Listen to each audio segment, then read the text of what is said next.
옛날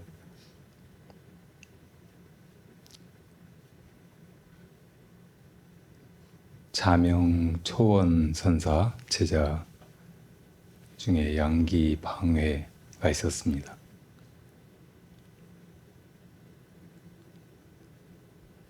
자명선사를 찾아뵙고 기회만 되면 스님께 찾아가서 참문을 했어요. 저를 좀 깨우쳐 주십시오. 법을 가르쳐 주십시오. 그래도 항상 자명선사가 하시는 말씀이 이건 너 스스로 깨우쳐야 된다. 나는 너만 못하다 그러셨어요.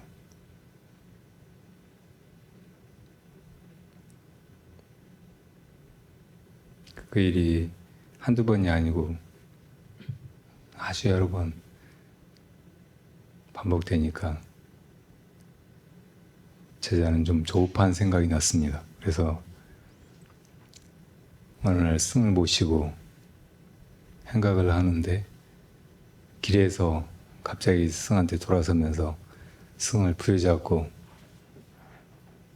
지금 만약에 저한테 법을 가르쳐 주시지 않으면 제가 스님을 가만두지 않겠습니다.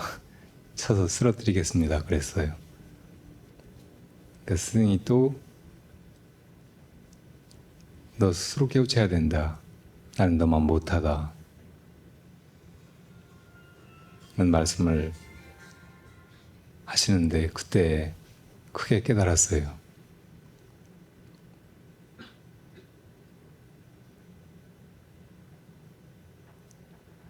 부처님은 우리가 다 깨달아야 한다.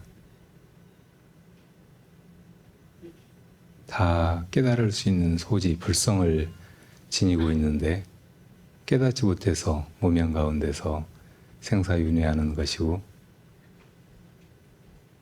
그 생사의 길에서 아무리 험한 것들을 구하고 또 얻어보고 누리려고 해도 그것은 열반의 길이 아니다. 오직 자기 안에서 마음의 성품을 깨쳐야 된다라고 가르치셨고 그 마음을 부처님께서 깨달으신 마음을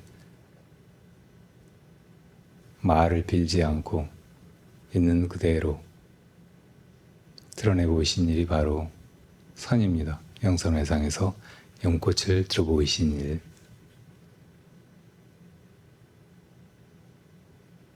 우리도 다 이 불문에 들어와서 마음을 깨닫기 위해서 이렇게 수행도 하고 마음속으로 간절히 발언하고 잘 살아보려고 또 미래에는 나도 부처님같이 되어서 다른 중생들을 제도하고 이 생을 의미 있게 살면서 세상에도 혹은 다른 사람들의 행복에도 기여하려고 애씁니다. 이런 뜻이 다 가상하지만 그 핵심은 자기 참 존재, 자신 마음의 성품을 깨닫느냐 깨닫지 못하느냐에 달려있는 거예요. 우선 제일 중요한 것은 이미 우리가 자신의 마음이고 그 마음을 가지고 있다는 것을 자각하는 것입니다. 그러니까 깨달음을 구하거나 혹은 자기 자신의 마음을 밖에서 찾으면 안 되는 거예요. 많은 사람들이 깨달아야 한다고 생각하면서 그 깨달음을 밖에서 구하는 실수를 범해요. 뭔가를 아는 것이겠지, 혹은 어떤 존재가 되는 것이겠지, 그런 미래가 언젠가 나에게도 오겠지 하고 기다리고 또 그걸 향해서 허둥대면서 어딘가로 나다니는 거예요. 근데 사실 우리가 깨달아야 할 그 존재는 그렇게 구하고 나다니는 자아예요. 어디 가서 찾을 수 있는 그런 존재가 아니에요. 그래서 이것을 자각이라고 하는 거예요. 흔히 눈에 비유하죠. 우리가 눈으로 사물을 본다고 생각하잖아요. 그런데 눈 자체는 볼 수 있는 것이 아니에요. 모든 것을 보는 눈은 보는 대상이 될 수 없어요. 보는 그 주체일 뿐이지. 그렇다면 이 눈의 존재를 어떻게 확인해야 될까요? 그걸 보려고 해서는 안 되는 거예요. 거울 같은 데 비춰본다고 해도 거울에 맺힌 상을 보는 것이지 자기 눈을 보는 것이 아니잖아요. 그렇게 다른 사물을 보듯이 자기 눈을 보려고 헤매면 아무리 오랜 세월이 가도 아무리 허둥대도 그 일은 불가능한 거예요. 원천적으로 그렇잖아요. 그러니까 깨달음이라고 하는 것은 그런 헛된 노력, 밖에서 보는 자를 확인하고 잡으려고 하는 것이 아니고, 아, 이렇게 보려고 하는 이것이 내 눈이로구나 하고 자각하는 일이란 말이에요. 자각. 그러니까 자각은 밖에서 무엇인가를 보거나 잡거나 알아서 확인하는 일이 아니고, 그렇게 하는 과정에서 그 하는 자를 돌이켜서 아, 이것이 하는구나 하고 그냥 아는 거예요. 자각에 그런 성질이 있기 때문에 이것을 잘 돌이켜 알면 이 자각은 절대 어려운 일이 아닙니다. 그동안 이 밖에 있고 내가 잡아야 된다고, 그걸 이루어야 된다고 착각하면서 헤매느라 그게 참 아득하고 멀기만 느껴졌던 것이지, 알고 보면 그냥 다 원래 자기가 가지고 있는 것이고 그냥 아, 이것이 그러는구나 하고 자각만 하면 되는 것이에요. 이렇게 자각을 한다는 것이 왜 중요한가?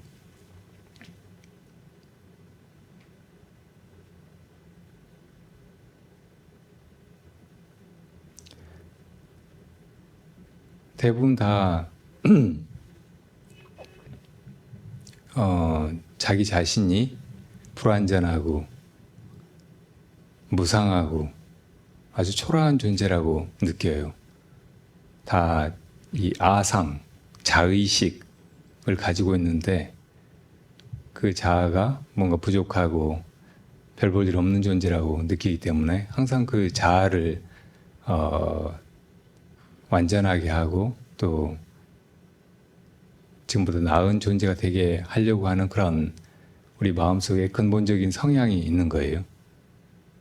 그러니까 자기 실현이라든지 자기 완성이라든지 그것을 다 갈구한단 말이에요. 사실은 그런 것 때문에 이 세상에서 우리가 살아가는 일이 무엇을 얻으려고 하고 뭐가 되려고 하고 하면서 온통 경쟁의 아수라장이 돼버리는 거잖아요.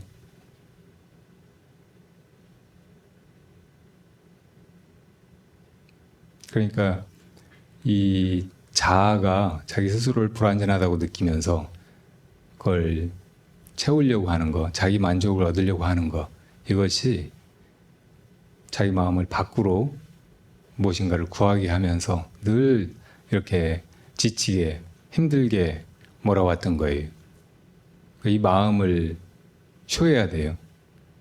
그리고 그렇게 하는 자를 보아야 돼. 그러니까 그렇게 하는 자가 비록 자기 자신이라고 해도 자기가 아, 이러이런 존재가 나다라고 생각하는 그 아상을 가지고 있는 한은 자각을 불가능하게 하는 거예요. 그러니까 이런 마음에 참 이상하기도 하고 납득할 수 없는 그런 성향을 스스로 잘 알고 언제나 이렇게 하는 자, 어느 순간에도 우리가 무엇인가를 하고 있잖아요. 보고, 듣고, 생각하고, 말하고, 몸을 움직여서 일을 하거나, 뭐, 놀거나. 이렇게 하는 것이 내 안에 있고,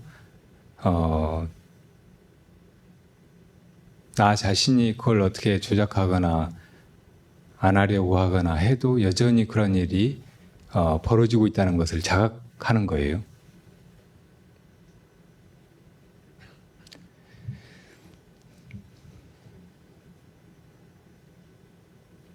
그렇게 자각만 할 수 있다면 우선 내가 모든 일을 다 감당하고 책임지고 수고로이 해가려고 하는 그런 어려움, 힘겨움에서 벗어납니다. 쉽게 불교적으로 이야기하면 무사인이 되는 거예요. 일 없는 사람이 자유인이 되는 거예요. 어디에도 얽히지 않는 사람이. 그러면서 이 모든 일이 원래 하고 있는 자에 의해서 그냥 되어 나가거든요.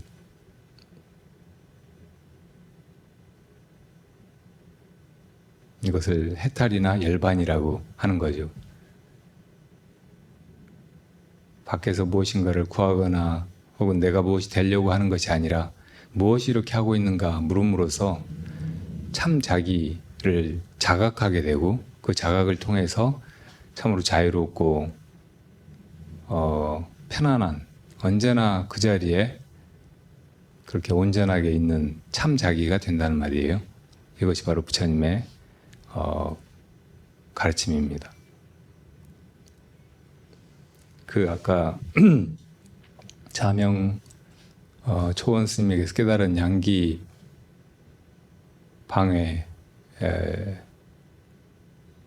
선사 말고 또 나산이라고 하는 제자가 자명 초원에게 있었어요. 근데 한번 나상 선사에게 나산 선사가 자명 초원 스승에게 이 마음속의 기멸이 생각이나 감정이 일어나고 사라지는 것, 이것이 멈추지 않을 때는 어떻게 해야 합니까? 하고 물었어요. 대부분 우리는 마음속에 수많은 생각이나 혹은 감정이 일어나고 그것 때문에 내 마음속이 복잡하고 혼란스럽고 또 지치고 힘들다고 느끼죠. 그래서 이런 마음의 흐름만 멈출 수 있다면 마음이 그냥 편안하고 고요하고 완전하지 않을까 이런 생각을 해요. 그래서 그 평온을 구한단 말이에요. 그래서 스승에게 물으니까 자명 초원 스님이 이 마음을 꺼진 불과 같이 재와 같이 만들고 말라 죽은 나무처럼 만들고 그렇게 마음이 고요하고 편안하게 그냥 두어서 이 마음이 만년이라도 그대로 가게 하면 된다. 그렇게 얘기하셨어요. 근데 그렇게 해봐도 잘 안 돼요. 그러니까 우리 자신들이 마음속에 수많은 생각이나 감정이 내 마음을 혼란스럽게 하기 때문에 그걸 멈춰보려고도 하잖아요. 멈추려고 하면 할수록 그 일이 참 어렵고 어쩌면 영원히 불가능한 거 아닌가 하는 좌절감에 빠져듭니다. 이 제자 나산도 그 좌절감을 느끼다가 나중에 암두 스님이라는 또 눈 밝은 스승을 만나게 됐어요. 그래서 그 스승께 또 똑같이 질문을 드렸어요. 이 마음의 기멸이 멈추지 않을 때 어떻게 해야 합니까? 그러니까 암두 스님이 한마디로 호통을 쳤어요. 무엇이 기멸한다는 말이냐? 근데 이 말에 그냥 깨달아 버렸어요. 자각이 이루어졌고 더 이상 마음의 기멸에 휩쓸려 가거나 그것으로 혼란스러워하거나 힘들어하지 않게 되어버렸단 말이에요. 다시 말하면 마음속에 생각이 일어나고 감정이 일어나고 하지만 다 이게 마음의 움직임이로구나. 마음의 모습이고 마치 바다에서 파도가 일어날 때 그 파도는 한시도 멈추지 않고 끝없이 일어나고 사라지고 일어나고 사라지고 하지만 이게 다 결국은 물일 뿐이로구나. 물에서 일어났다가 물로 돌아가는 것이고 물 자체는 변하는 것이 아니로구나 하고 깨달아 버린 거예요. 그러니까 처음에는 마음의 기멸을 문제 삼다가 이제 문제 삼지 않게 된 거예요. 다 마음의 장난이라는 것을 이제는 잊어버릴 수 없게 된 거예요.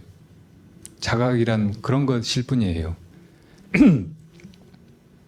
이 세상의 모든 문제는 다 마음의 문제고, 마음속에 번뇌나 감정으로서 우리를 힘들게 하는 것이 문제인 거예요. 그래서 그런 감정이나 쓸데없는 생각을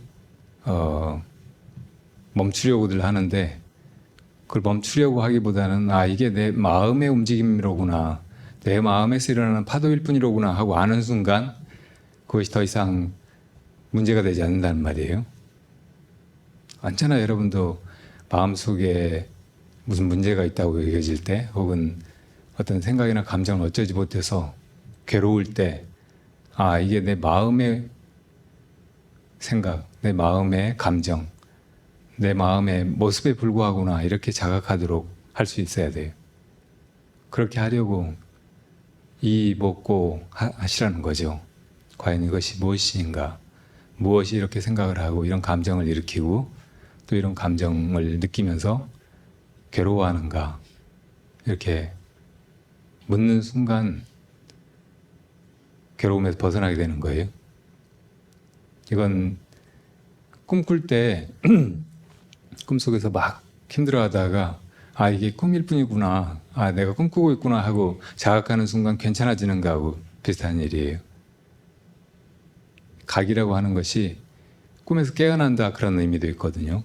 그러니까 이 세상 모든 것이 다 꿈결처럼 우리 마음이 지어내고, 우리 마음이 지어낸 헛된 이 모습들에 속아서 우리가 괴로워하는 것인데, 마음을 깨닫는다는 것은 이게 다 마음이 지어내는 꿈일 뿐이고 이것들은 허상이로구나 하고 자각하는 일이에요.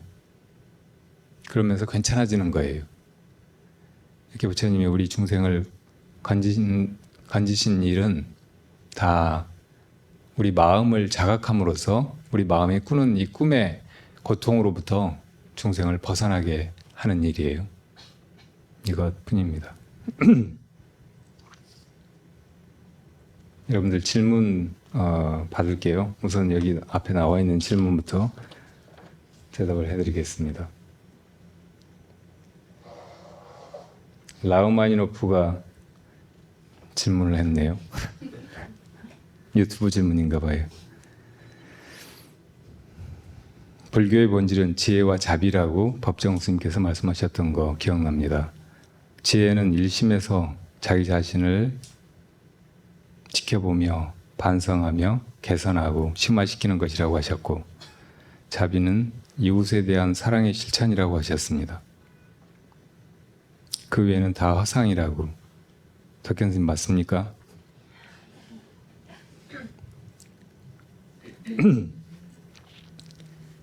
법정 스님 말씀하셔도 정말 맞는지 안 맞는지 확신이 안 가고, 제가 또 맞다고 해도 제 말에 확신이 안 가고 그러면 답을 어디서 찾아요?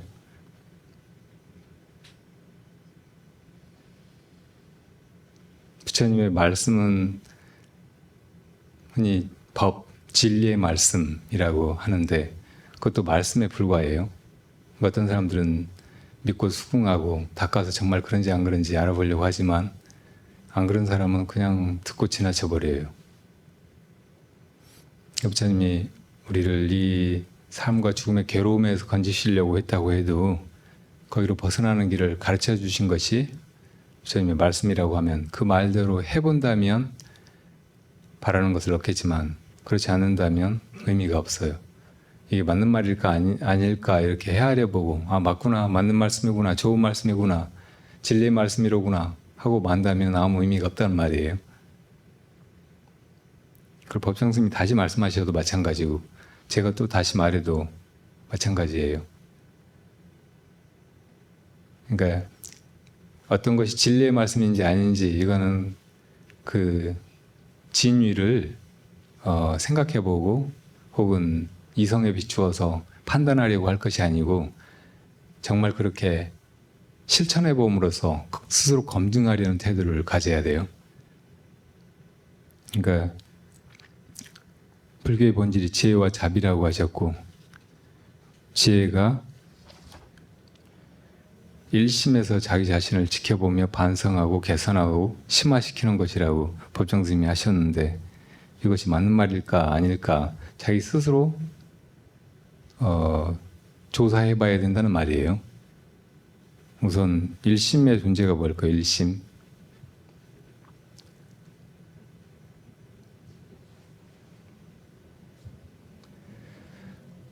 우선 일심이 무엇인가 알기 전에 내 마음이 무엇인가 스스로 탐색해 봐야 돼요. 내 마음. 일심이라고 하는 건 불교적인 개념이거든요. 추상적이에요. 그 의미를 이론적으로만 이해하면 뭐 수긍은 할 수 있겠죠. 모든 사람이 다 마음을 가지고 있는데 그 마음의 근원으로 들어가다 보면 너 나의 구분이 없어요. 네 마음 내 마음이 다 연관되어 있고 서로 의지하고 있고, 이것이 있으니까 저것이 있고 저것이 있으니까 이것이 있지, 하나가 없으면 다른 것이 홀로 있을 수 없어요. 그러니까 결국은 하나인 거예요, 마음은. 근데 이렇게 이해했다고 해도 참 좋은 말씀이다, 대단히 파격적이고 깊고 근사한 말씀이다, 이렇게 느낄지 모르지만 그걸로 깨달았다고 할 수 없어요. 근데 일심을 정말 깨달으려고 하면 우선 내 마음에서 시작해서 찾아 들어가 봐야 된다는 말이에요. 내 마음은 어디 딴 데서 찾을 수 없어요. 작용하는 가운데 그것이 드러난다고요. 이렇게 볼 때는 보는 자로서 마음을 자각할 수 있고, 사물을 무슨 소리를 들을 때는 듣는 자로서 그것의 존재를 스스로 가늠할 수 있고, 생각할 때 이렇게 생각하는 자로서 자각할 수 있고, 그런 거죠. 그렇게 해가다 보면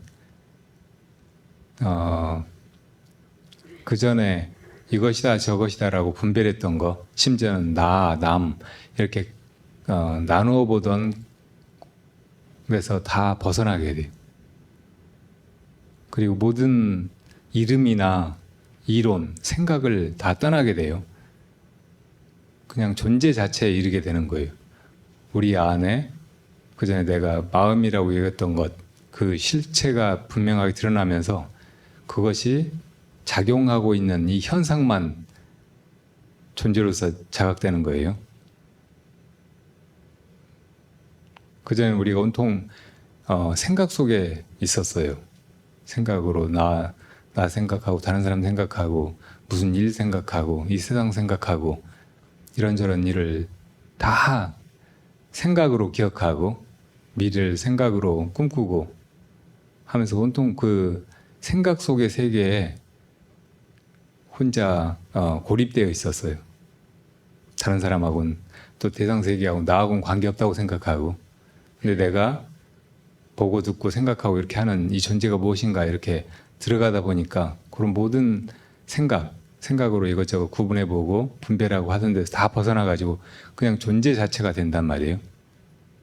존재의 세계와 하나가 되는 거예요. 그걸 마음이라고 해요. 일심이라고. 그래서 이 일심을 잘 자각하고 보면 거기서 그것이 다 하는 거고, 그것이 이 모든 것으로 드러나 있는 거고, 그것의 어떤 그 본질을 굳이 말로 또 설명해 보자면 그게 지혜와 자비라는 거죠. 모든 것을 다 있는 그대로 실상으로서 이렇게 온갖 것들을 드러내고 있는 것, 그걸 다 또 해나가고 있는 것, 이런 게 지혜예요. 그리고 그것이 모든 낱낱의 존재들을 다 또 돌보고 위하고 또 잘 살게 하고 의미 있는 그런 길로 가게 하는 거예요. 의미 있다는 거는 그냥 이 세상에서 괴로움만을 당하는 게 아니고 모두가 다 함께 구하는 행복이나 대자유, 완성에 이르게 한다는 말이에요. 그걸 자비심이라고 해요. 자비심. 그러니까 우리가 본래 자기 마음을 가지고 있다는 말은 우리가 본래 참으로 지혜롭고 자비로운 존재라는 뜻이에요. 우리 마음이 다 부처라는 것은 우리가 본래 부처님처럼 이 모든 걸 다 있는 그대로 통찰하고 또 모든 것들을 다 거두어서 부처님과 같이 온전한 자기 존재로 돌아가게 하려고 하는 그 자비심을 낼 수 있다는 뜻이에요. 그러니까 이것을 검증하려고 든다면 이것은 부처가 되는 길이고 이 존재계의 실상, 참의 세계 거기에 이르는 길이겠죠. 근데 이것을 이론적으로만 이해하고 따져보려고 하면 머릿속이 더 복잡해지게 만드는 일이고 번뇌만 보태는 일이에요. 그러니까 그 길로 나가보세요.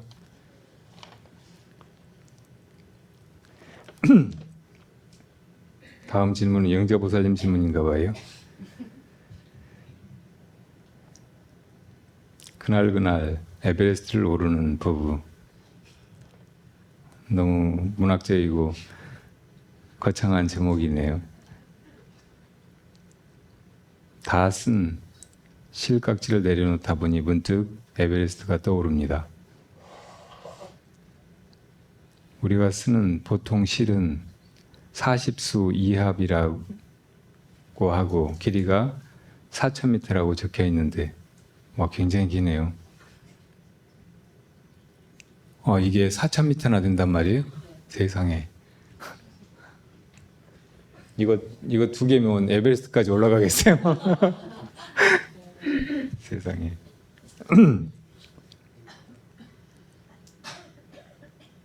공업용 미싱에선 아래 위실이 있어야 박힙니다. 그렇죠. 미싱에 위실이 있고 또 밑에 북실이 있고 그런 것 같아요. 아래 실은 북토리에 감아서 북집에 끼워 쓰는데 누군가는 눈 감고도 하겠다고 말하지만 눈 똑바로 뜨고 하지 않으면 바늘에 손이 찔릴 수도 있고 가살이 스테치가 빠지거나 비뚤거릴 수도 있어서 할수록 어려운 게 이 일이 아닐까 여깁니다. 동감이에요. 이런 옷 같은 거 보면 바느질 이렇게 해놓으신 거 보면 어떻게 이렇게 정확한지 너무 놀라워요.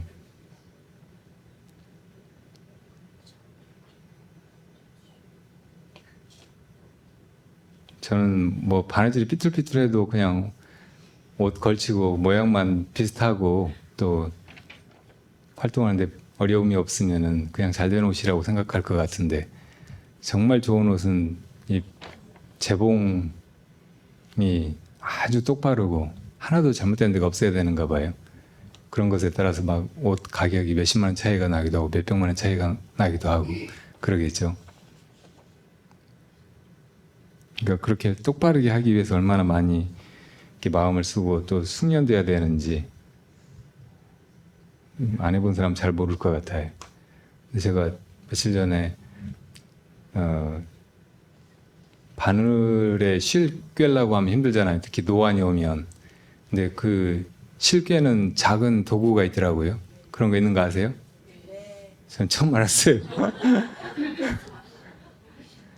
예전에는 아주 가는 철사로 다이아몬드 모양으로 이렇게 해서 실을 여기다 꿰은 다음에 바늘 귀에다 이렇게 끼우는 게 있었거든요. 그러니까 그런 원리인지 다른 원리인지 어떻든 바늘을 넣고 실을 걸치는지 그러고 툭 누르면 그냥 꿰져 버려요. 근데 재봉틀도 생각해보면 신기해요. 여기서 그냥 바늘이 실을 꿰고 있는데 안에 들어갔다 나오면 이게 안 풀리고 안에 실하고 딱 꼬여가지고 이렇게 나온다는 게 그러니까 바느질 되는 거잖아요. 그러니까 그런 기계를 만든 사람들이 진짜 천재들 같아요. 제 머리는 그렇게 안 들어가더라고요. 그냥 삽이나 괭이나 막 이런 연장을 쓰는데 익숙하지.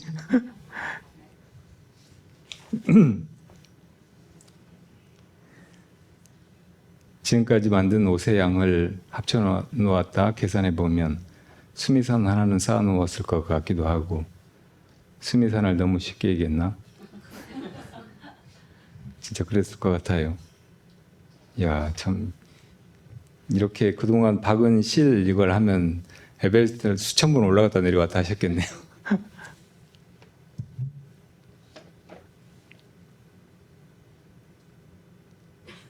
그럼 우리 가족 5자매를 거쳐간 옷은 얼마만큼일까?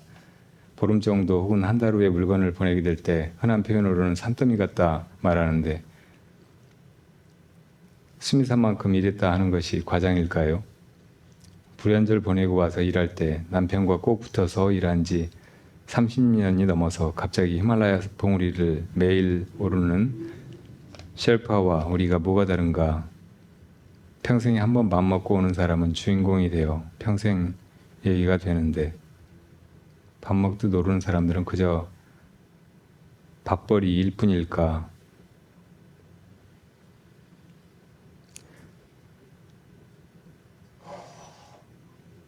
그러니까 여기 법회에 밥 먹고 한 번 왔다가 그냥 불법의 정상에 수미산에 올라서는 사람이 있을 수도 있을 텐데, 영자보살님은 맨날 이렇게 밥 먹듯이 절에 오고 법문을 듣고 했는데, 그냥 밥 먹듯이 밥벌이 하듯이 그렇게 몸으로 왔다 갔다 한 것이 아닌가, 이런 생각이신 것 같네요. 전혀 아니에요. 보살님은 다른 사람들이 한 번 올라선 수미산 정상 하루에도 몇 번 올라갔다 내려왔다 하신 것 같아요.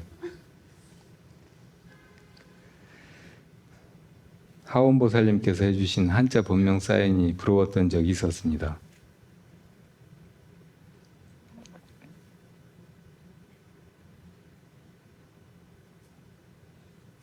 보살님 한자 본명 사인 제가 만들어 드릴까요? 아니요, 그게 스님께서 해주신 그때 보고 그러고 나서 부러워가지고 내가 본명 받게 됐거든요. 네. 한거 결제날 스님께서는 제게 어디서 왔는가 라고 화두를 적어주셨고, 행복하라 김영자 불자에게 라고 써주셨습니다. 손들고 다음 얘기는 하겠습니다. 그러니까 이건 질문이 아니고 전제고, 이제 질문하시죠. 네네. 스님 감사. 네, 네. 스님은 감사하고 고맙습니다. 저기 뭐야 어떻게 얘기를 해야 되나?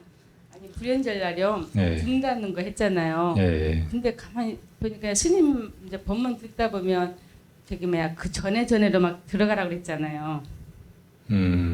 명상법 중에 하나로. 네, 과거로. 네, 전에 들어가라. 과거로. 등을 달려고 하는데요. 네. 갑자기 그 생각이 나는 거예요. 음. 아 전생에 부처님 제세시에 네. 나는 그 등 달기를 발언했던 그 노파 있잖아요. 네. 그 노파였다.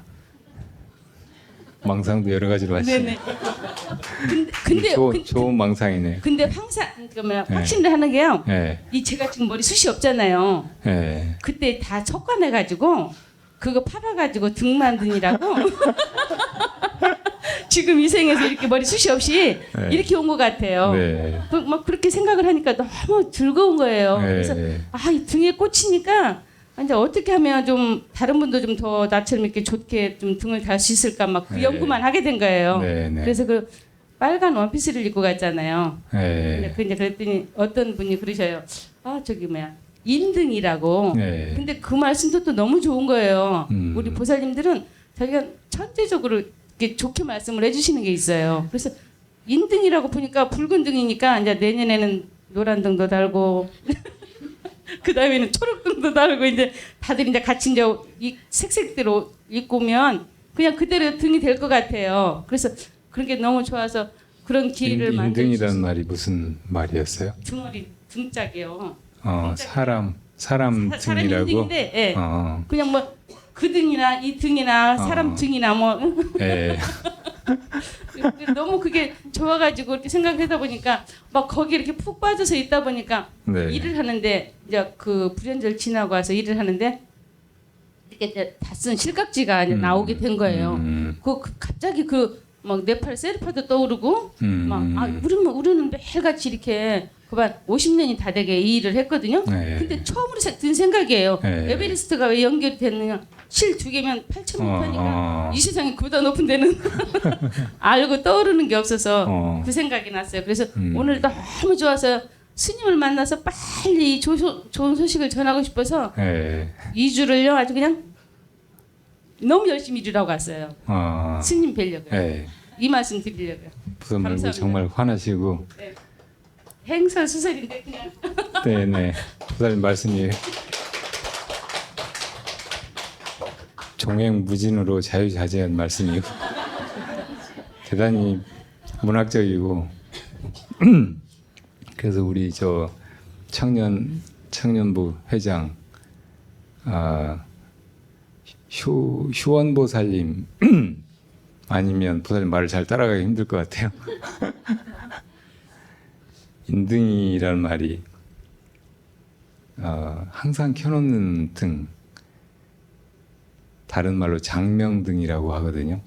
오래 길이 밝게 밝혀놓는 등, 그런 말이에요.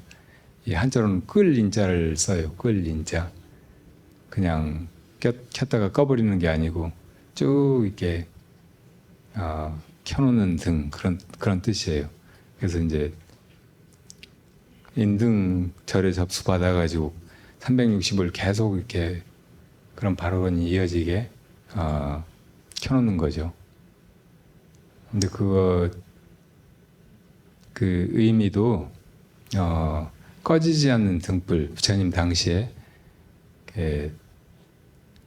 부처님 법문을 듣고 이 밤에 이제 법회가 끝나서 등불을 끄는데 안한존자가 한 등불을 아무리 끄려고 해도 꺼지지 않는 거예요. 그 부처님한테 이 등불이 정말 신기하다고, 아무리 불어서 끄려고 해도 안 들고 흔들어도 안 꺼지고 한다고 말씀을 드리니까 그 불은 사람이 끌 수 있는 게 아니다.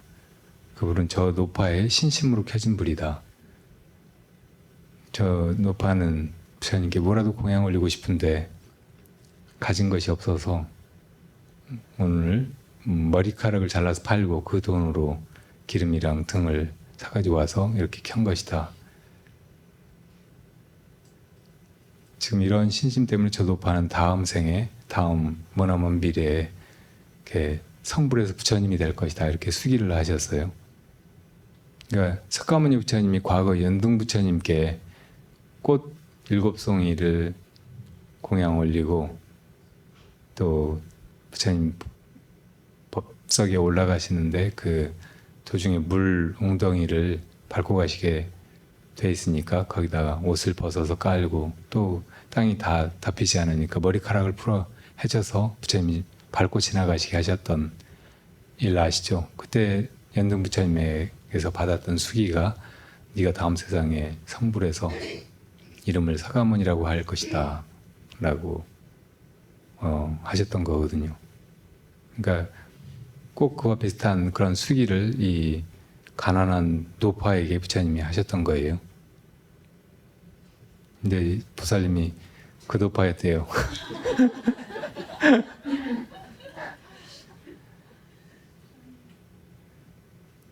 분명히 말씀드릴 수 있는 것은 이 영자보살님이 그 노파는 아니었을지 모르지만 석가모니 부처님께서 그때 있었던 모든 대중들에게 다 성불할 것이라고 영선회상에서 수기하셨던 일이에요.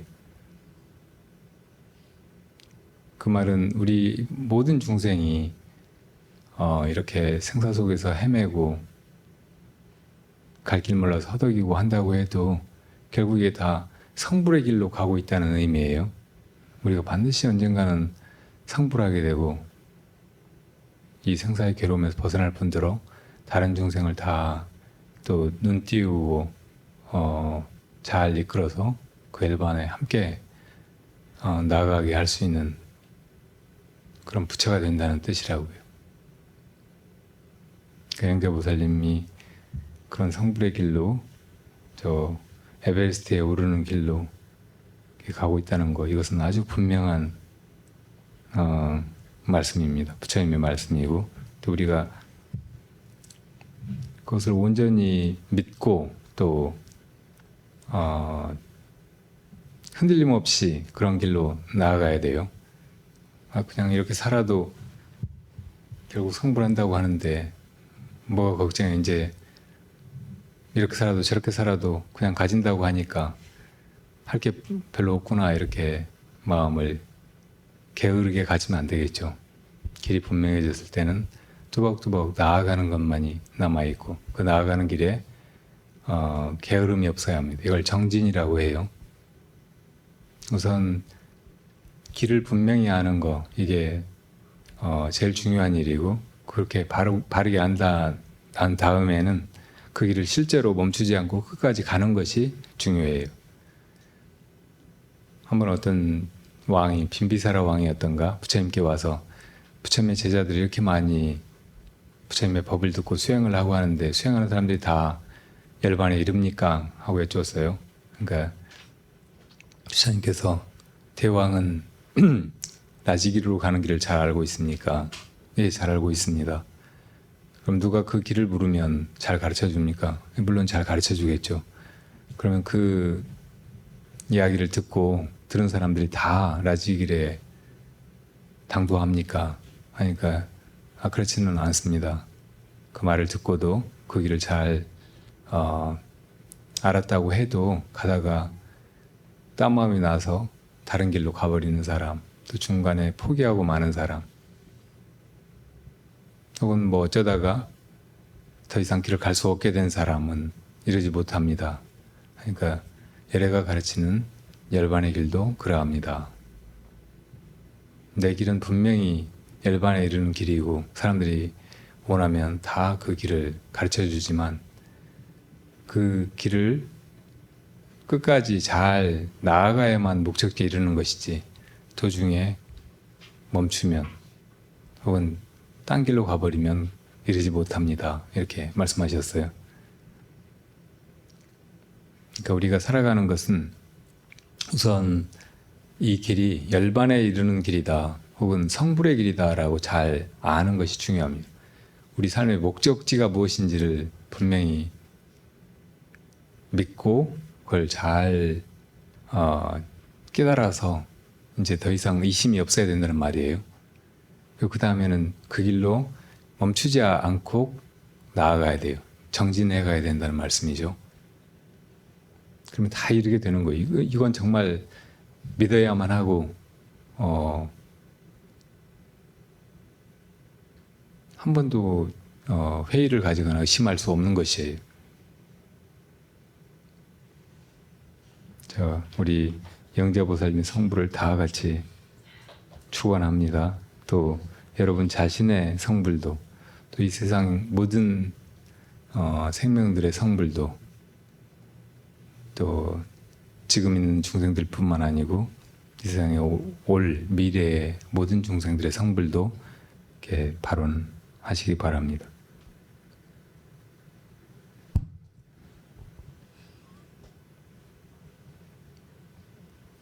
이 실의 이름은 시계표네요. 시계표. 본래는 시간이 없는 거예요. 본래 아무것도 없다, 본래 무일물이라고 하는데, 요즘에 그 물리학자들도 빅뱅 이전에는 시간이 없었다고 하잖아요. 빅뱅 이전에는 아무것도 없어요. 시간도 공간도. 있다면 원래 모습을 드러내지 않고 불생불멸의 자리에 있었던 일심, 부처님 마음밖에 없어요. 그 마음은 그대로 있는 것인데, 그 마음에서 이 우주가 생겨나고 시간이 흘러가고 그 속에 이제 이렇게 언젠가 중생들이 태어나서 살게 되고,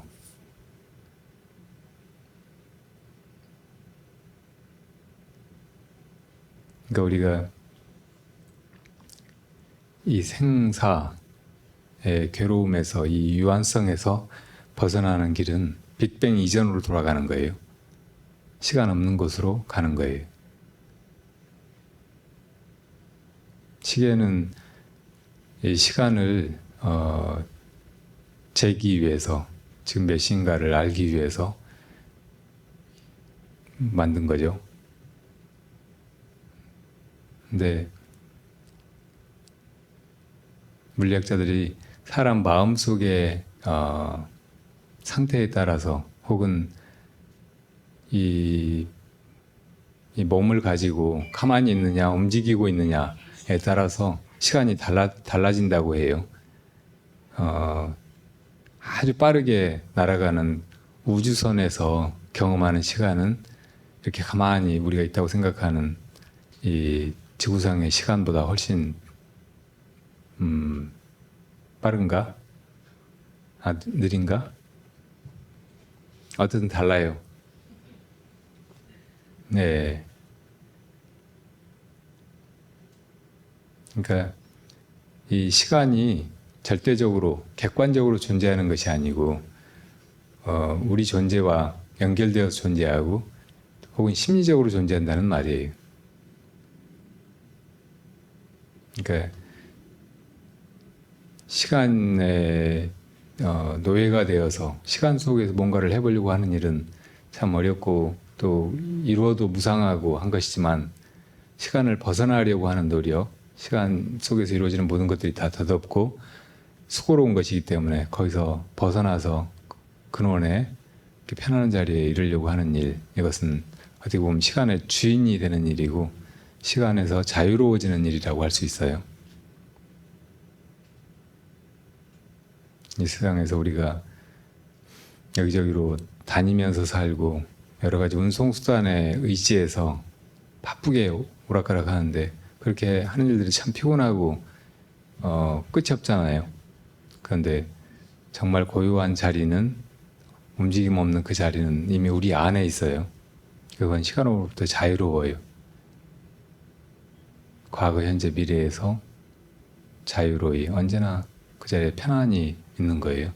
이걸 일심이라고 한단 말이에요. 10세심이라고도 하죠. 과거, 현재, 미래를 3세라고 하는데, 그걸 또 세분하면 과거에서 볼 때 과거, 현재, 미래, 현재에서 볼 때 과거, 현재, 미래, 미래에서 볼 때 과거, 현재, 미래, 이 9시점을 생각할 수 있잖아요. 이걸 9세라고 한다면 거기서 벗어나 있는 한 시점이 있는 거예요. 오고 가지 않는 시점, 시간이 흘러가지 않는 시점, 이걸 10세라고 해요. 근데 저 법성계에 보면 9세, 10세 호상즉 그런 말 있잖아요. 이 우리가 감지할 수 있는 과거, 현재, 미래, 이게 심적인 것이든 물리적인 것이든 이 시간하고 이걸 벗어나 버린 우리 마음자리의 시간, 10세의 시간하고 이게 서로 같은 것이란 말이에요. 따로 있지 않다는 말이에요.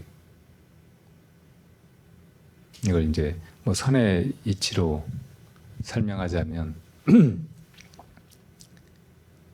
본래는 아무것도 없고 거기 시간도 없고 그냥 우리 마음, 일심 그것만 있는데, 거기서 우리가 착각을 일으켜서 이 세상이 존재하고 이렇게 흘러가고, 우리도 거기 속에 태어나 가지고 몸을 가지고 시간을 경험하면서 이것저것 하면서 이렇게 살아간다고 생각하게 된 거예요.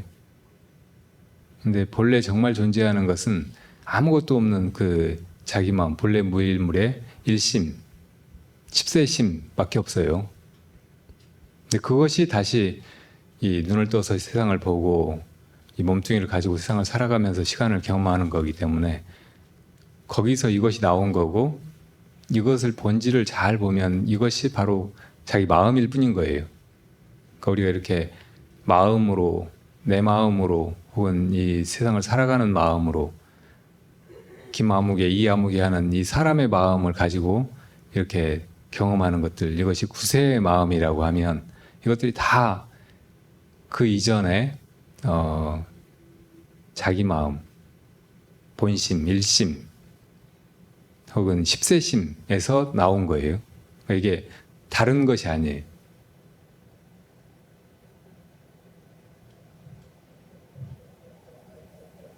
그래서 어떤 때는 이 시간 속에서 뭐 이렇게 뭘 할까, 어떻게 살까 이렇게 고민하는 걸 통해서 도대체 답을 찾을 수가 없고 어떻게 살아야 될지 모르겠다는 생각이 들 때는 십세심을 생각해 봐요. 근원을 먼저 자각을 하고 그렇게 자각함으로써 이 세상의 혼란스러움이나 이 인생의 힘겨움에서 벗어날 수 있으니까요. 그리고 그렇게 바른 자각이 이루어지고 나면 그것이 따로 있는 게 아니고 다시 이렇게 구세심으로 드러나 있고 이 세상 모든 것으로 드러나 있고 내 존재, 지금의 존재, 김아무개, 이해아무개 하는 이런 존재로 드러나 있단 말이에요. 그러니까 이걸 피하거나 버리거나 할 것도 없어요. 그러니까 이 속에서 이제 당당하게 그리고 긍정적으로 혹은 행복하게 이렇게 살아갈 수 있어요. 그러니까 이 십세심을 모르고 구세 속에서 뭔가를 잡으려고 하고 행복을 구하고 하면 그런 것이 불가능하지만 십세심을 먼저 깨닫고 나서 그 십세심과 이 구세심이 다르지 않다는 것을 알고 이 세상을 살아갈 때 모든 것이 다 그대로 온전하고 그대로 다 의미를 가지고 이대로가 다 나가 되고 열반이 된다는 말이에요. 그런 이치로 이 세상과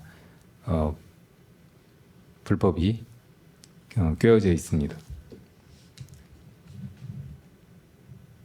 자, 다른 질문. 예.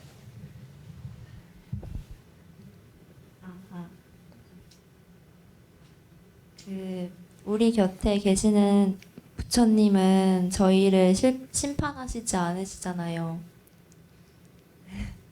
우리 곁에 부처님이 있어요? 제가 부처님이죠. 그렇죠. 예. 근데 그래서 우리 스스로가 죄를 짓고 죄의식에 사로잡히는 건데 예. 자신이 지은 죄에 너무 깊게 사로잡힐 필요가 없다면 죄의식을 가지지 못하는 사람이 과연 옳은 것인지, 물론 죄의식을 갖지 않은 것이 잘못된 행동이지만 부처님께서 우리를 심판하지 않으신데 참회를 길게 해서 시간을 보낼 필요가 있을까라고 생각하는 것에 대해서 어떻게 말할 수 있을지 궁금합니다. 네. 예전에 제가 보진 않았는데 그런 영화가 있었다고 들었어요. 자기 애를 죽였던가 그런 사람이 말로는 뭐 잘못했다고 했는지 안 했는지 그러니까 이제 용서하라고 하는 거예요. 그런 사람 뭐 용서를 해야 되는가 말아야 되는가 그런 영화 같았어요. 이 세상에는 정의라는 것이 있어요. 그리고 우리들에게 도덕적으로 살도록 가르치는 보편적인 어떤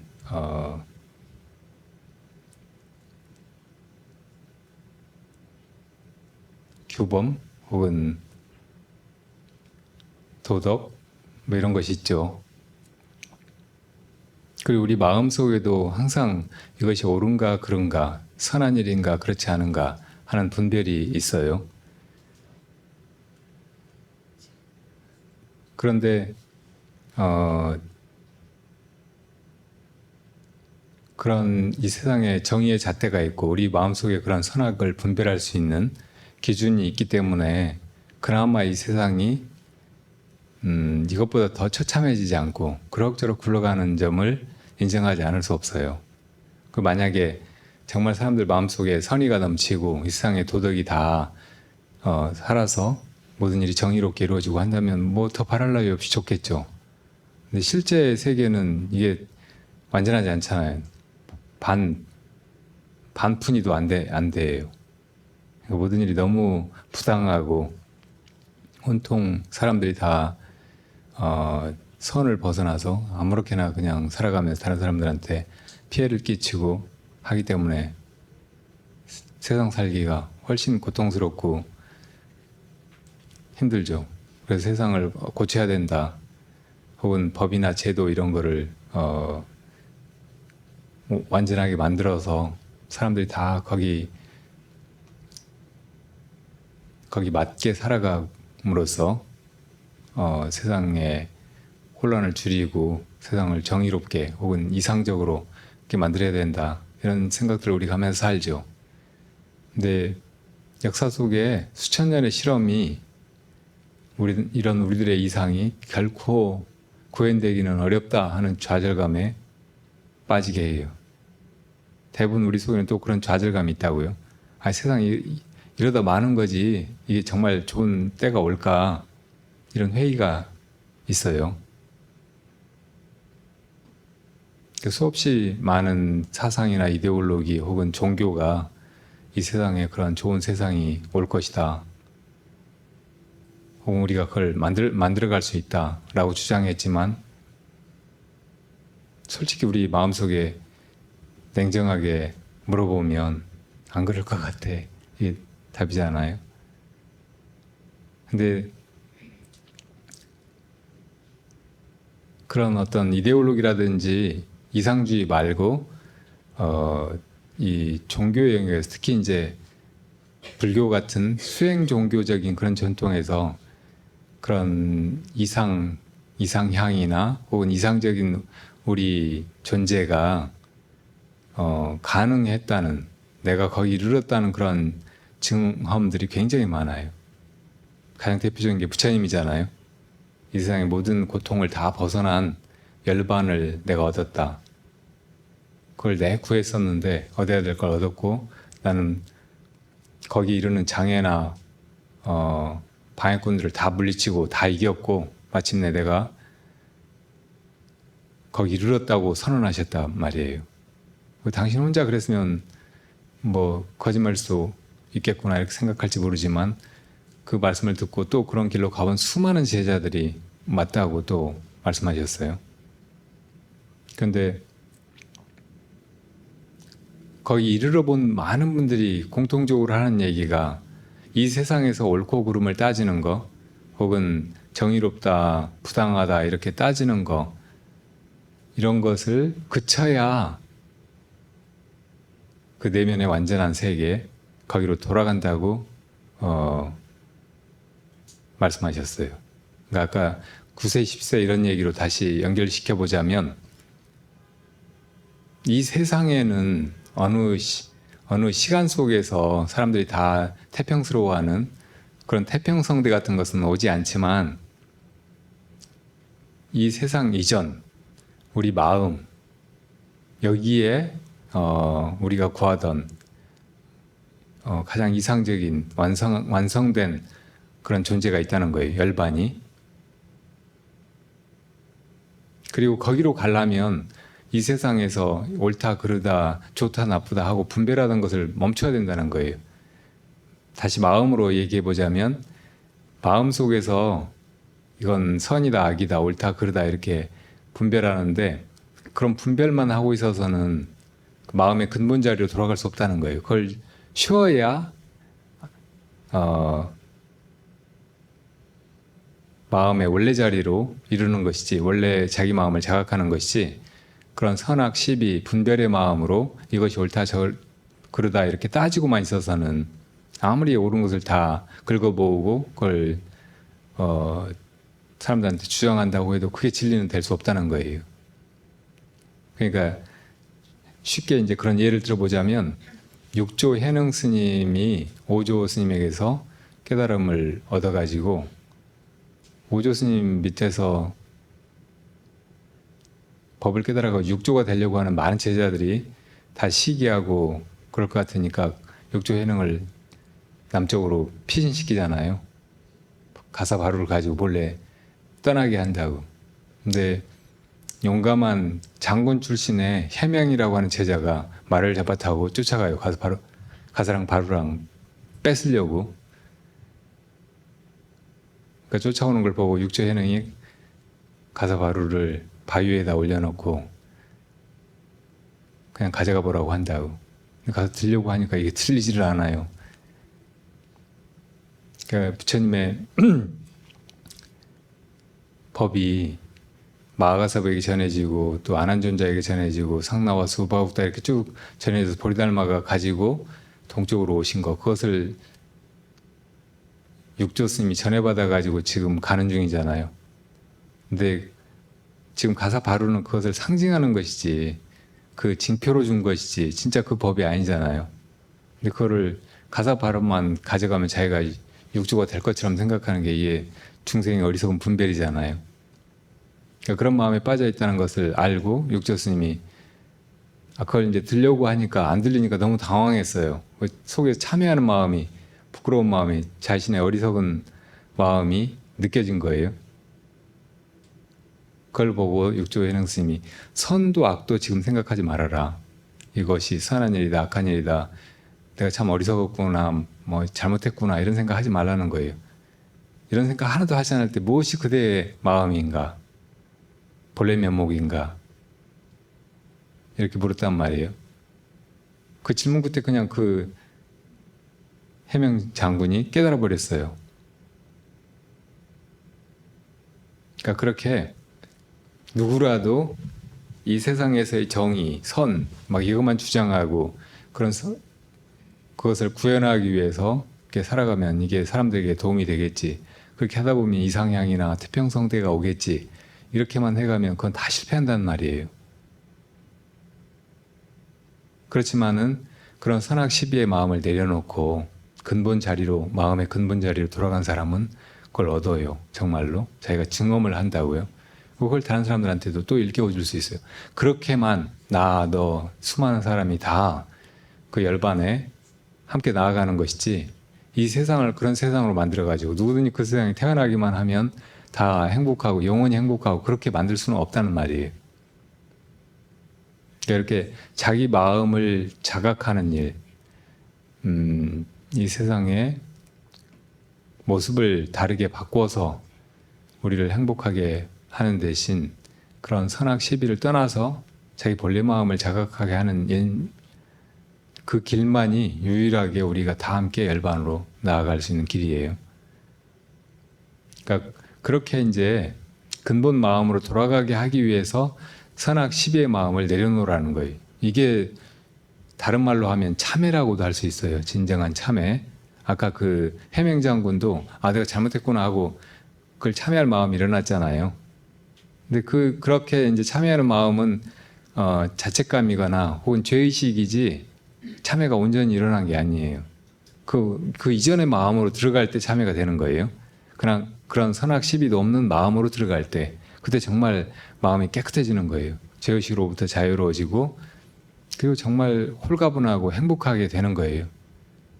죄 짓기 이전에 자기 마음으로 돌아간단 말이에요. 그러니까 우리가 그런 길로 가고 있기 때문에 우리 자신도 지나치게 과거에 잘못한 것이나 혹은 내 마음속에서 일어나는 부정적인 생각들 때문에 죄책감에 사로잡힐 필요가 없어요. 그런 거 가지고 막 자기 학대하고 자기를 비하하고 이렇게 하는 일은 어리석은 일이고 시간 낭비고 불제자다운 일이 아니에요. 그게 일어날 때 무엇이 이런 생각을 하는가, 이런 생각 다 옳고 그런 생각이고 시비 분별일 뿐이다 이거 내려놓고 이런 생각도 하기 전에 내 마음이 뭔가 이렇게 물을 수 있으면 우리가 자기 마음으로, 부처님 마음으로 돌아가고 정말 행복해지고 자유로워지고 하는 거죠. 다른 사람도 그렇게 할 수 있게 이끌어줄 수 있어야 돼요. 자기가 이게 정의다, 이게 선이다 하면서 악인을 꾸짖고 혹은 처벌하려고 하고 내쫓거나 죽이거나 사형시키거나 막 이렇게 하려고 하고 그런 태도로는 결코 자기 자신의 마음도 온전히 편안하고 행복할 수가 없고 다른 사람은 더더군다나 그런 무자비한 심판에 의해서 이 소중한 이 인생으로부터 추출당할 뿐이지 아무것도 얻는 게 없어요. 그런 마음을 자기 스스로 이게 부끄러운 일이다 잘못했다 하고 자각해야 되는데 대부분 그러지도 못해요. 그냥 앙심을 품거나 혹은 또 나름대로 억울하다고 생각하죠. 핑계 없는 무덤이 없다고 하잖아요. 그러니까 사람들이 다 자기 자신을 볼 때 자기 자신이 불쌍한 거예요. 나름대로 할 만큼 했고 이렇게 수많은 고통을 당하면서 사는 것이 억울한 거예요. 그래서 지금 당장 삶이 끝나면은 그런 억울한 심경밖에 없어요. 그러니까 알고 보면 불쌍한 사람이에요. 그러니까 이 세상에서 뭐 정치를 하거나 뭐 돈을 벌거나 막 그렇게 해서 사람들을 다 행복하게 해줄 수 있을 것처럼 혹은 자기가 정말 행복해질 수 있을 것처럼 그렇게 생각하는 사람들은 불쌍한 사람들이에요. 이 사람들도 다 우리가 그런 어리석음에서 건져서 우리 내면에 본래 있는 자기 마음을 깨닫게 해줘야 돼요. 이렇게 하는 것이 그 사람들 정말로 참여시키는 길이고 그 사람들이 정말 찾고 있는 것을 얻게 해주는 길이에요. 그러니까 너무 벌 혹은 죄 이런 데 매이지 않는 것이 좋아요. 다 우리 마음속으로 이렇게 분별하는 것에 불과하거든요. 근데 이 가끔 깨달음을 얻고 나서 이 마음을 깨닫고 보니까 선악 시비가 다 이거 아무것도 아니더라 하고 자기는 이미 그걸 초월했으니까 아무렇게나 살아도 된다는 듯이 그런 사람도 있어요. 그런 사람들은 정말 깨달은 사람들이 아니에요. 정말 깨닫고 보면 그 마음에서 나오는 것은 지혜와 자비심 뿐이에요. 뭐든지 바르게 해가면서 바르게 사람들을 도우려고 하고 사람들 다 자기가 잃은 그 내면의 행복과 평온에 이르게 도와주려고 하지. 나는 이제 자유로워져서 니들은 다 어리석은 존재들이야. 난 내 마음대로 해도 돼. 이렇게 하지 않는다는 말이에요. 그러니까 그렇게 이제 깨달은 분들이 이렇게 살아가는 모습 이런 것들이 다 사실은 이제 다른 사람들에게 거울이 되고 그런 사람들이 살아가시는 방식이 완전한 도덕 혹은 행동의 지침이 되는 거예요. 이런 걸 계율이라고 해요. 그러니까 우리가 그런 길로 가면서 다른 사람을 도우려고 해야 돼요. 다른 사람들 옳지 않다고 해서 그냥 비방하고 혹은 그런 사람들을 없애려고 하고 벌 주려고 하고 하는 것은 별로 도덕적이지 않은 일이에요. 그렇게 높은 차원의 종교가 하지 않는 일이에요.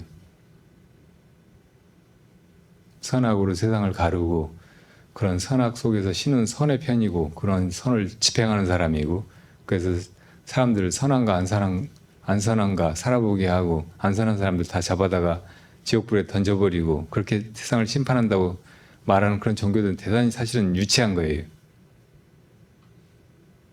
그런 유치한 종교 때문에 인류가 얼마나 많은 괴로움 속에 시달려 왔는지 모른다고요. 그러니까 우리가 이런 그 수행의 종교, 실제로 우리가 선악을 떠나서 열반에 이르고 또 다른 사람들을 그 길로 이끌어줄 수 있는 이런 위없는 가르침을 만났다는 것을 이렇게 큰 다행으로 여겨야 돼요. 그리고 그걸 실천해 가야 됩니다.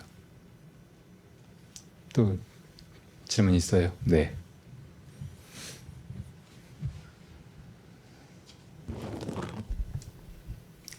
예. 지난달에도 질문했는데 아는 게 없어서 계속 질문을 하게 되는 것 같습니다. 문수보살님하고 보현보살님이 네.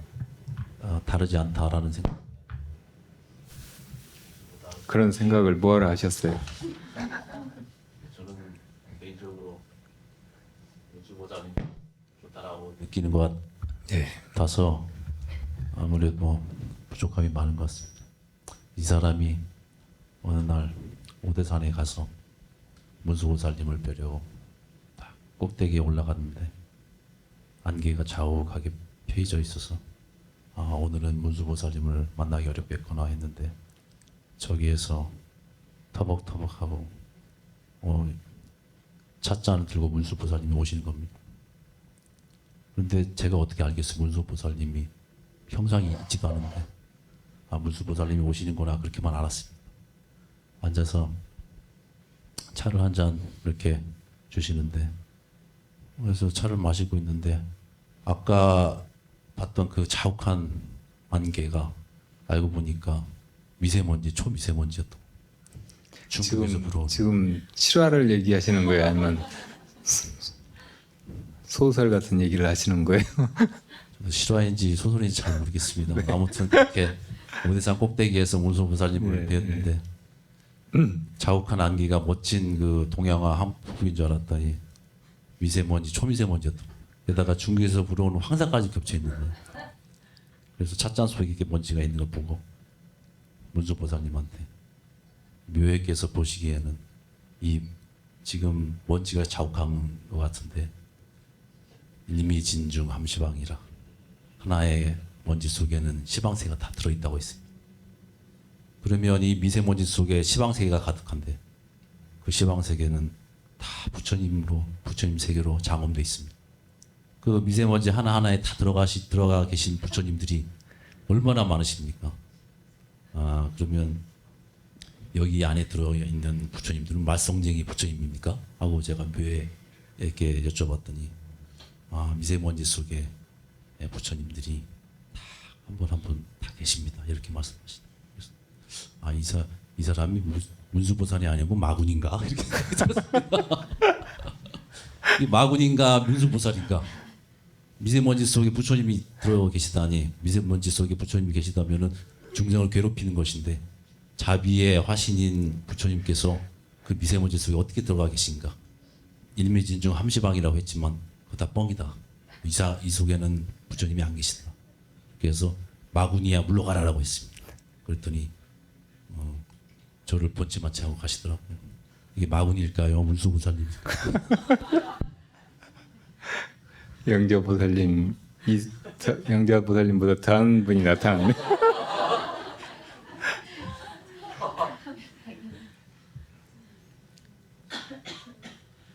그 무착선사 얘기 전에도 하고 했는데, 무착선사가 중국 오대산에 참여하면서 문수보살을 친견하기를 구했어요. 그러니까 이 선에서는 먼저 개안을 하는 거, 지혜를 개발하는 거, 이게 더 중요하다고 생각해서 문수보살 신앙이 원래 있었어요. 그러니까 불법을 두 보살에 비유하자면 먼저 문수의 지혜를 얻고 그 다음에 보현의 그 실천행을 가없이 해나가는 일이라고 할 수 있거든요. 어떻든 무착이 문수보살을 칭견하려고 헤매다가 이렇게 해질녘에 생전 못 보던 절이 있는 것을 봤어요. 그리고 거기 이제 시자 안내를 받아가지고 가서 어떤 노인하고 노스님하고 대화를 한다고. 근데 그 노스님이 나중에 보니까 문수보살이었어요. 어쨌든 찻잔을 내고 왔는데 그 잔이 너무 아름다워요. 황금잔에다가 막 여러 가지 7가지 포배로 장엄이 돼 있는 정말 아름다운 잔이어서 넋을 놓고 보고 있으니까 시몬 어디서 오셨어? 그래서 남방에서 왔다고 하니까 거기도 이런 잔이 있습니까? 그러니까 거기는 이런 거 없습니다. 그랬어요. 그러니까 그러면은 어디다가 차를 마셔요? 하는 거예요. 그러니까 문수보살님 마음에는 집착이 없잖아요. 분별이 없단 말이에요. 그러니까 이건 그냥 차 마시는 거예요. 차 마시는 잔이에요. 근데 이 무착스님 눈에는 이게 어마어마하게 좋은 이 세상에 있으려고 생각도 못했던 그런 황금 잔에 칠보로 장엄된 그런 거잖아요. 그러니까 이런 거 없다고 했는데 그럼 차를 어디다 마셔요? 하는 순간 자기 그 분별심이 들통나버린 거잖아요. 그러니까 또 이제 거기는 남방에서는 요즘에 선이 어떻게 돼가느냐고 하니까 뭐 그냥 대중이 모여가지고 뭐 이런 사람 한 뭐 300명이나 500명이나 뭐 이렇게 뭐 어떻게 얘기를 했어요, 숫자로. 그러면서 여기는 대중이 어떻게 되느냐고 하니까 전 33, 후 33이라고 해요. 33은 뭐예요? 9. 그러니까 앞에 9이고 뒤에 9이라고. 근데 우리가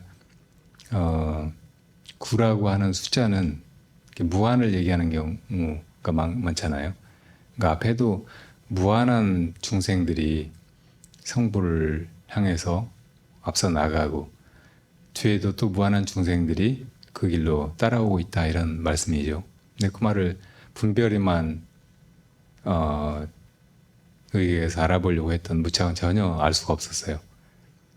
그리고 이제 저녁이 돼가니까 여기서 묵어도 되냐고 여쭤봤더니 집착 있는 사람하고는 같이 잘 수 없다고 하는 거예요. 무착 이름이 없을 집착할 착자니까 자기가 무착인데 집착 있는 사람하고 못 잔다고 쫓겨나오듯이 나왔어요. 그 뒤에 얘기도 있지만 어쨌든 지금 거사님이 그 우리 오대산에 가가지고 진짜 문수보살님을 만났는지 어쨌는지, 진짜 아름다운 풍경을 봤는지 미세먼지를 봤는지, 미세먼지 속에 시방세계가 있는 건지 없는 건지,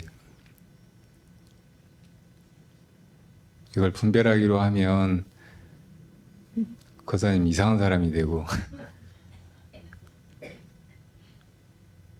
분별하지 않고 그대로 보면, 집착하지 않으면 그대로가 다 법이고 하나도 다를 것이 없어요. 아까 문수와 부착이 둘이냐 하나냐, 문수와 보현이 이렇게 물으셨는데 우리 자신이 어디 갈 때 보면 눈으로 보고 발로 걷잖아요. 그럼 눈과 발이 둘이에요, 하나예요? 벌써 둘이냐 하나냐 이렇게 분별하는 것 자체가 잘못이라고. 한 몸속에 있잖아요. 그냥 갈 때 본다는 생각도 없이, 눈은 본다는 생각도 없이 보고 발은 걷는다는 생각도 없이 걷는다고. 눈으로 발 앞에 뭐가 있다 그러면은 발이 자기도 모르게 피해 가잖아요. 그렇게 가는 거예요. 문수와 보현이 하나냐 둘이냐 하면 일어나 가지고 걸어 나가면 좋은 답일 것 같아요.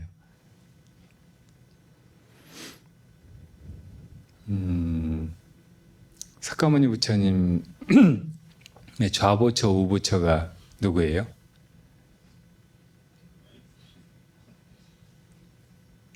모든 부처님에는 보처 보살이 있잖아요. 여기 주불로 보신 여기 아니네. 저 봉화에 주불로 보신 약사열애불이 있는데, 약사열애불의 좌보처 우보처는 일광보살, 월광보살이에요. 근데 지난번에 진천 보탑사에 갔는데 위에 미륵전 같이 있고 미륵보살님 좌보처 우보처가 법화림 보살,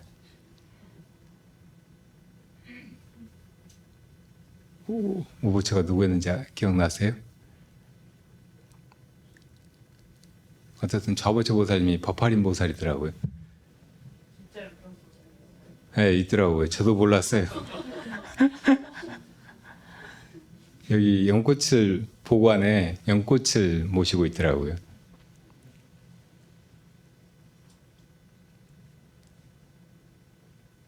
불교는 정말 많은 부처님이 나오시고 또 보살님들도 많으시고, 이런 게 이제 진리는 하나고 신만이 유일한 신만이 모든 것에 창조주고 막 그렇게 말하는 종교들에서는 도저히 이해를 할 수 없는 일이겠죠. 그러니까 이런 속에도 이제 불법에 심오한 그런 이치가 담겨 있어요. 이런 게 정말 우리가 개체로서 느끼는 우리 자신이 바로 부처라는 것, 부처가 될 수 있다는 것, 이런 것을 다 이렇게 함의하고 있는 거예요. 그리고 이 세상에서 우리가 수많은 타인들과 함께 살아가는데 이 속에서 어떻게 수많은 타자들을 존중하면서 서로 조화를 이루고 살 것인가, 이런 문제하고도 관계되어 있어요. 답은 어떻든 분별하지 않는 거예요. 분별하지 않는 속에서 모든 것에 하나인 그 근원을 정말 증득하게 되는 것이고, 그 눈으로 보면 모든 게 다 나눠져 있지 않으면서 하나예요. 근데 우리가 분별로 말로 이렇게 설명하다 보면 나와 남이 결코 같을 수가 없고, 또 이것과 저것이 하나가 아니죠. 거사님하고 나중에 법담으로 얘기를 해야 되지, 이렇게 질의응답으로는 못하겠네요. 나중에 한번 독참 들어오세요. 네. 자, 또 질문 있습니까? 네. 경기도에서 왔어요. 네. 제가 지금 8년째 한 도량을 진짜 몸만 왔다 갔다 하면서 그러니까 처음에 들어간 계기는 애들 수능기도 때문에 입문하게 됐는데 네. 제가 좀 간절함도 없고 절실함도 없어서 절을 다닐 때 그냥 내 안위를 생각해서 다닌 것 같아요. 제가 마음이 편해서. 네. 근데 주변 나이 드신 보살님들이 저한테 하는 말이 뭐 분심도 부족하고 뭐 이런 것도 부족하다. 그리고 뭐 얘기를 많이 하시는 거예요. 근데 제가 정말 기도를 하는데, 기도를 하면 온갖 잡념은 다 들어오고 뭐 이런 생각에서 기도가 집중이 되지는 않았어요. 네. 근데 어찌 됐든 간에 뭐 절을 한 도량을 한 8년 동안 다니다 보니까 그 절에 익숙해지고 그 절에 대해서 제가 눈을 뜨게 된 거예요. 그러니까 어떻게 됐냐면, 기도를, 그러니까 내가 아는 불교는 자기가 부처가 돼야 된다고 생각을 하는데, 이거는 남을 밟고 일어서는 기도를 하는 거예요. 기복신앙이라고. 그러니까 뭐 수능 기도도 다른 애들은 대학 못 가도 좋은데 우리 애만 대학 가게 해주세요, 이런 기도 같고. 네. 정말 근데 정말 성격은 안 좋고 뒷말도 많이 하고 안 좋아 보이는 사람이 기도는 열심히 했는데 애는 좋은 데를 가더라고요. 그러니까 이게 무슨 일이지. 네. 그러면서 내가 굉장한 자괴감에 빠져서 네. 작년 겨울부터 예불을 안 들어갔어요. 네. 그리고 예불을 들어가더라도 언제나 하는 말이, 제가 내 마음을 찾으면 네. 내가 예불 들어오겠다고. 어쩔 수 없이 들어가게 되면 네. 제가 또 절의 합창단이라서 네. 들어가게 되면 또 들어가야 되면 또 그런 마음을 갖는 거예요. 네. 근데 내가 기복신앙이 너무 싫으니까 스님한테도 물어봤는데, 스님은 기복신앙이 나쁜 건 아니래요. 근데 기복이, 그러니까 내가 생각하는 불교는 기복은 아닌데 자기를 찾는 건데, 자꾸 기도는 보면은 우리 애 잘 되게 해주세요, 우리 남편 잘 되게 해주세요, 그런 기도밖에 안 한단 말이에요. 네. 네. 근데 나도 싫은데 어떤 때 보면 우리 신랑 회사가 위험하다 그러면 어떡하지 하면서 기다리고 또 하게 있더라고요. 되고, 보니까 안 하고 싶은데. 네. 근데 정말 기복신앙이 내가 보는 관점에서 어떻게 정해야 될지를 모르겠는 거예요. 네. 그걸 알고 싶습니다. 예. 기복하고 참선하는 거하고 둘이 아니에요. 보살님은 전형적인 기복 불교의 실패 사례 같네요. 근데 불교에는 기복이 없는 게 아니에요. 그 절에 스님께서 얘기하셨듯이 기복이 불교의 중요한 한 부분이고 디딤돌이고 그런 거예요. 그러니까 다른 말로 불교가 뭐냐고 할 때 복해쌍수의 길이라고 해요. 복을 닦는 일이고 또 지혜를 개발해가는 일이라고. 그러니까 복을 닦는다는 것은 복을 구하는 것만이 아니고 그 복이 점점 많아지고 나 자신도 그 복을 통해서 이 삶의 괴로움, 고달픔, 부족함에서 벗어날 뿐더러 다른 사람들도 다 내 그 복을 회양해서 이 삶의 그런 불편함, 고통에서 건져주는 일이에요. 그러니까 지혜를 닦는 일은 나 자신뿐만 아니라 다른 사람들 다 어리석음에서 건진다면 복을 닦는 일은 나와 다른 사람들이 다 이 생사의 고통에서 벗어나서 열반낙을 얻게 되는 일이라고 할 수 있어요. 그러니까 그런 길로 가는 거라고 하면 이 복을 무시할 수 없는 거예요. 복을 닦는 일 혹은 복을 구하는 일, 이게 잘못된 게 아니에요. 기복은 복을 얻기를 기도한다 그런 말이잖아요. 근데 그냥 그렇게 주십시오 주십시오 하고 염불만 한다고 그게 얻어지는 게 아니고, 불법은 어떻게 해야 그 복을 얻을 수 있는가, 내가 누리고 또 회양해서 다른 사람들을 건질 수 있는가, 이걸 가르쳐주는 가르침이잖아요. 진정한 복은 모든 것이 다 인과에 의해서 드러나고 사라지기 때문에 내가 그런 복을 얻을 만하게 복을 심지 않으면 안 돼요. 복을 짓지 않으면은 복을 내가 수용할 수 없어요. 그러니까 복을 닦아가는 일은 그냥 복을 주십시오 주십시오 하고 절대자한테 요구하는 게 아니고 내가 복을 지으면서 사는 일이에요. 그게 진짜 기복이라고 할 수 있다고요. 진짜 복을 구하는 자의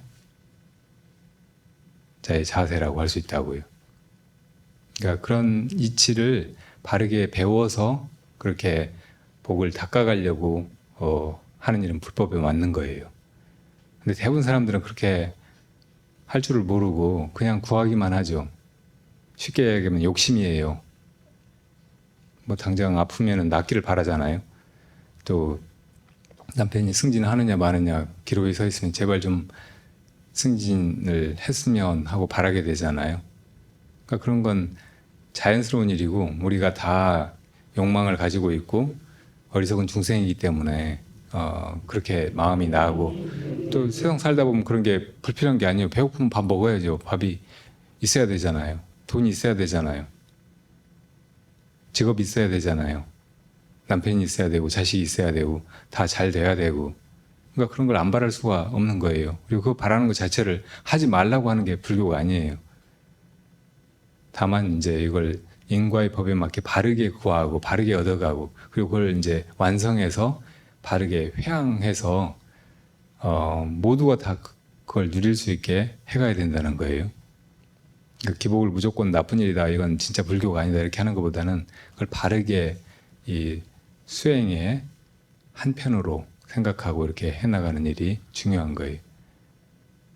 그리고 다른 일은 이제 지혜를 개발하는 일, 깨달음을 향해서 수행해 나가는 일이라고 할 수 있어요. 그러니까 복만 구하지 말고 지혜를 개발하는 게 훨씬 빠른 일이고, 그런 지혜 없이 복을 구하는 일은 다 이루어지지가 않아요. 인과의 이치가 다 이 모든 일을 해가는데 그거를 꿰뚫어 보는 눈이 있어야, 혹은 인과에 대한 최소한의 믿음이 있어야 그렇게 바르게 복을 가져오는 그런 인을 심을 수 있을 거 아니에요.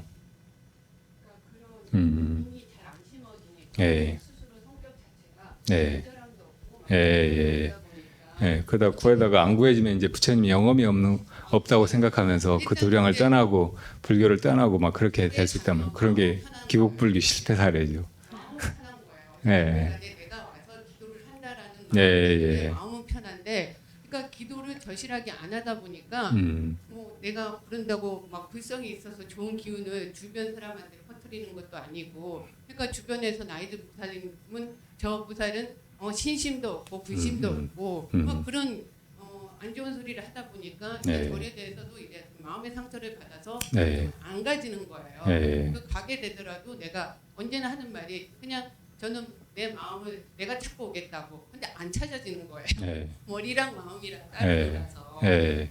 그래서 그거를 찾고 싶어서 네, 한번 네. 여기 오게 된 거예요. 네, 좋아요. 절에서는 꼭 우리 교회만 오라고 막 하듯이 우리 절에만 다니라고 안 하거든요. 그러니까 이렇게 한 번씩 다른 절에도 가보고 다른 스승이나 스님들도 만나보고 또 다른 신행생활을 해나가는 불자들도 만나보고 이렇게 하는 것도 좋은 일이에요.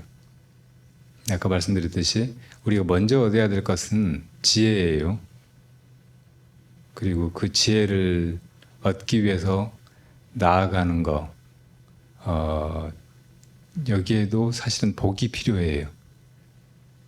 모든 일이 다 인과대로 되어 나간다고 할 때 나한테 좋게 작용하는 그런 인연을, 복연을 얻지 못하면은 이 눈뜨는 길, 지혜를 개발하는 길로 갈 수가 없거든요. 그런 저런 복연이 있어야 그런 기회를 만나게 되고 승을 만나게 되고 법을 듣게 되고 그걸 또 수행해 갈 수 있게 되고 하니까 쌓는 일을 게을리하면 안 돼요. 그러니까 그냥 복을 구하는 것 말고 복을 쌓아가는 일, 복을 닦아가는 일, 이걸 게을리하지 않으면서 우선 그래도 이걸 바르게 해가려면 지혜를 얻어야 되니까 지혜를 얻는 일, 반야바람일의 길로 먼저 가야 되겠다, 이런 마음을 가지는 것이 좋아요. 어디 길을 나서려고 할 때 물론 길은 천리길도 한 걸음부터 떼게 되지만 먼저 눈으로 길을 보잖아요. 그렇게 이제 지혜를 얻어야 된다는 것을 먼저 자각하고 그 다음에 이제 실제로 나아가면서는 복 닦아가는 일, 이걸 게을리하지 말고 그렇게 가면 이게 이제 제일 바람직하고 부처님께서 말씀하신 그런 불제자의 길이에요. 여기 오셔가지고 우선 아까 이제 이 삶 속에서 혹은 내 마음 속에서 느껴지는 괴로움, 이것들이 따로 다른 데서 길을 찾거나 거기서 벗어나려고 하기보다는 이게 다 내 마음의 일이고 내 마음의 작용이고 내 마음 속에서 벌어지는 그런 번뇌나 문제 제기라는 것을 자각하는 것이 좋다고 했잖아요. 그러니까 그런 마음으로 내 마음을 찾으려고 해요. 무엇이 내 마음인가. 제가 보살님한테 뭐가 보살님 마음이에요? 이렇게 물어보면 어떻게 대답하실래요?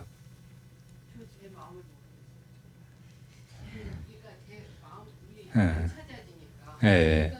아까 제가 처음에 이건 찾으려고 해서 눈으로 이거구나 하고 볼 수 있는 그런 것이 아니라고 했잖아요. 그럼 어떻게 그걸 찾는다고 했어요? 보면서 보는 이것 이렇게 자각해야 된다고 말씀드렸죠. 이게 그걸 찾는 비결이에요.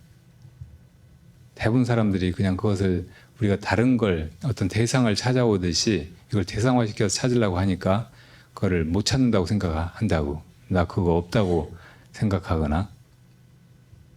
옛날에 어떤 바보가 다른 사람들 다 보니까 자기 얼굴이 있는데 자기 얼굴만 안 보이는 거예요.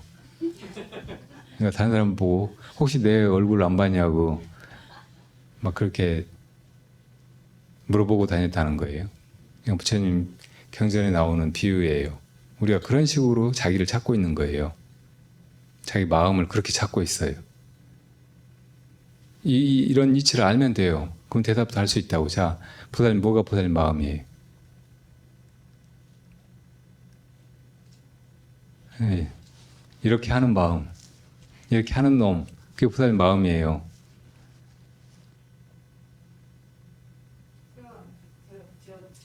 생각은 다 되거든요. 네. 생각은 다 되는데 이게 안 내려와요.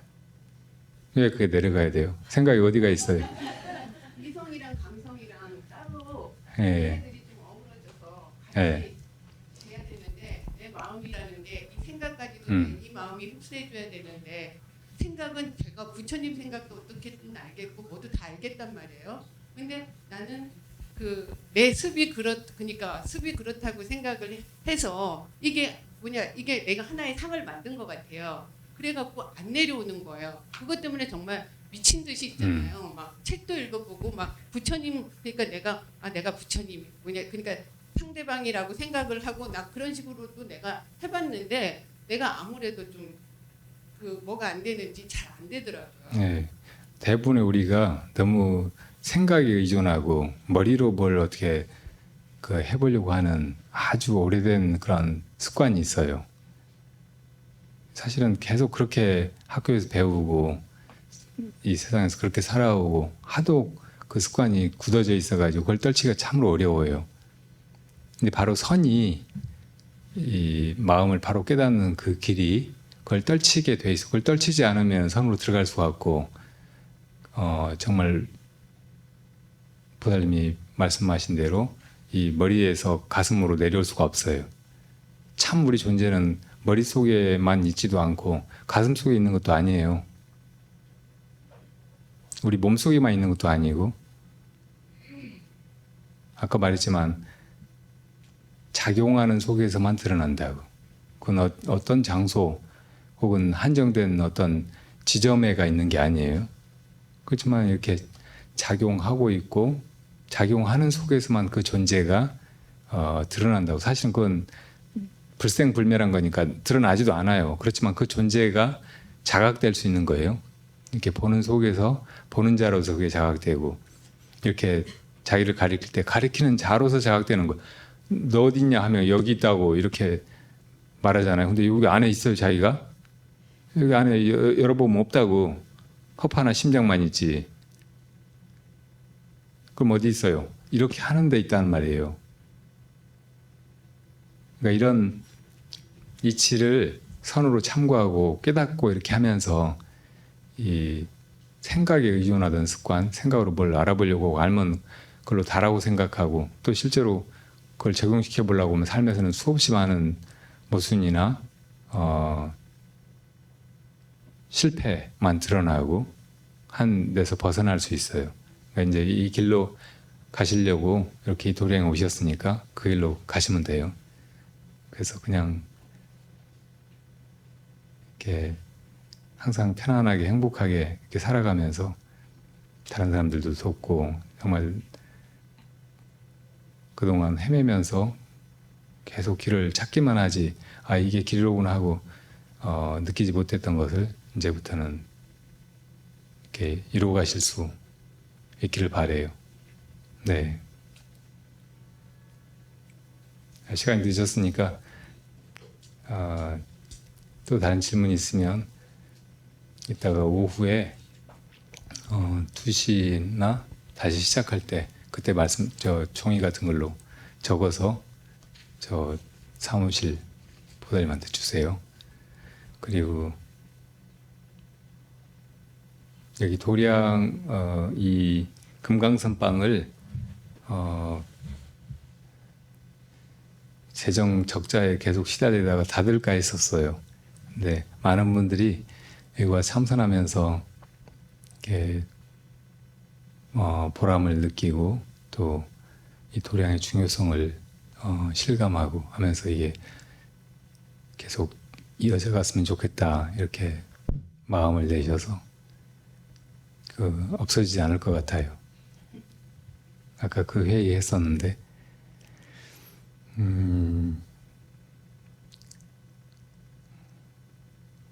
원래 이 세상은 처음부터 있었던 게 아니고 우리 존재와 함께 생겨난 거예요.